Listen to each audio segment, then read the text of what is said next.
Hello दोस्तों, जय Hind. Smart knowledge में आपका स्वागत है।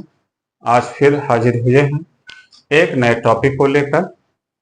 आज का टॉपिक है कि खतौनी में जैसे लिखा रहता है, हम गाटा संख्या बता देते हैं। आप लोगों ने भी देखा होगा गाटा 410। एक हम उदाहरण के लिए लिए हैं, एक गाटा लिए हैं। ये गाटा है, इसमें आपने देखा होगा मिल लिखा रहता है। गाटा 500 का, खा, गा, घा लिखा रहता है।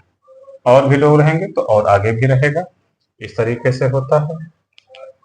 और खतौनी में कुछ गाटे होते हैं, जैसे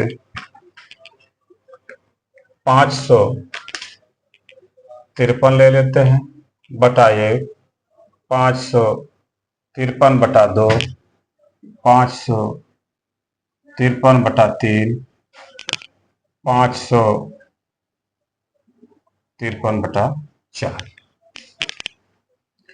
या कहीं कहीं पर ये गाटे में जैसे 500 आ, 500 बा, 500 सा भी लिखा रहता है। इसमें हमारे कई दोस्त इसमें कंफ्यूजन में रहते हैं कि इसका मतलब क्या है।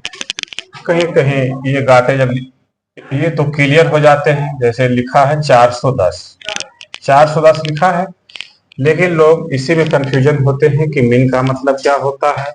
अगर का, खा, गा, घा, अंगा लिखा है तो उसका मतलब क्या होता है। आ, बा, सा, दा लिखा है तो उसका मतलब क्या होता है। या गाटा में बटा 1, बटा 2, बटा 3, बटा 4 लिखा है तो इसका क्या मतलब होता है। इसके बारे में हम लोग सीखेंगे। तो हम एक एक करके बता रहे हैं। पहले मिन के बारे में बता रहे हैं। जैसे गाटा है 410, मिन लिखा है। अगर ये गाटा पहले किसी एक मूल खातेदार के नाम से होता है तो उसमें मिन नहीं रहेगा। अगर उसमें और भी सह खातेदार जैसे बैनामा हो गया या अन्य सह खातेदार हो गए या पट्टा से मिला हुआ है। अगर मान लो इसका क्षेत्रफल 410 ही का है, 410 का रकबा 0.300 हेक्टेयर है। अगर इसमें अगर 0 हेक्टेयर अगर किसी किसान को पट्टा हो जाता है या बिक्री हो जाता है तो उसमें एक दूसरा सह खातेदार भी आ जाता है, तो उसमें मिन पड़ जाता है 410 मिन 100 है। क्लियर हो गया। ये दो हो गए। और कोई तीसरा भी आ गया 410 मिन 0.100 हेक्टेयर, 410 मिन हेक्टेयर। इसका मतलब ये हुआ कि ये 410 जो मिन पड़ा ये कई खातों में विभक्त हो गया। जब एक गाटे कई खातों में विभक्त हो जाते हैं तो उसमें मिन जुमला नंबर पड़ जाता है। मिन जुमला मतलब नंबर का मतलब होता है कि मिला जुला कर इसमें कई खातों में गया है, इसका यही मतलब होता है। अब हम लोग देख लेते हैं, ये मिन जुमला के बारे में हम लोगों ने सीखा। अब हम लोग सीखते हैं 500 खा, का, खा, गा, घा, आ, बा, सा लिखा है। गाटा 500 का, 500 खा, 500 गा, 500 घा, 500 अंगा। और भी हो सकता है, अगर सह खातेदार ज्यादा है और भी हो सकता है। इसका मतलब यह हो गया। का मतलब होता है कि इसमें इसमें इसमें सह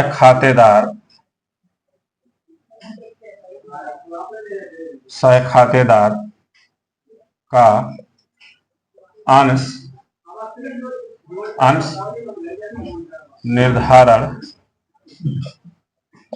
रहता है कि कितना किसका अंश है, किसका का है, किसका खा है।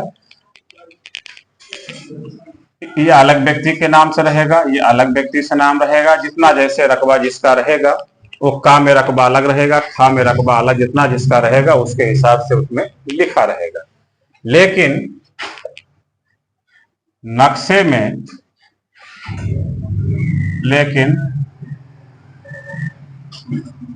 नक्शा में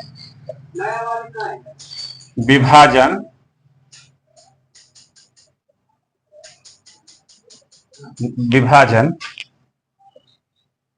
नहीं रहता है। जैसे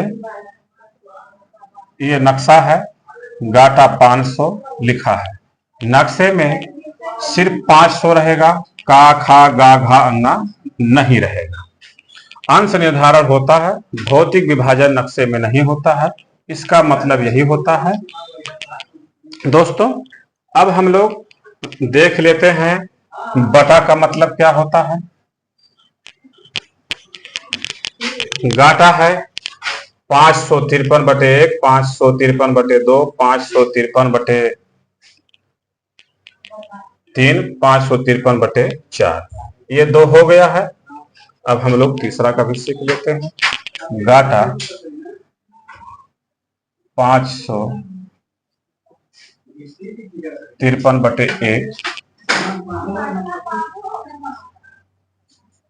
553/2, 553/3, 553/4। इसका मतलब क्या होता है? इसका मतलब ये होता है कि इसमें अंश भी निर्धारण का होता है कि कितना किसका, बटा 1 का कितना अंश है, बटा 2 का कितना अंश है, बटा 3 का कितना अंश है, बटा 4 का अंश कितना है। ये एक नक्शा है। इसको मान लो आप, हम 4 खेत मान लेते हैं।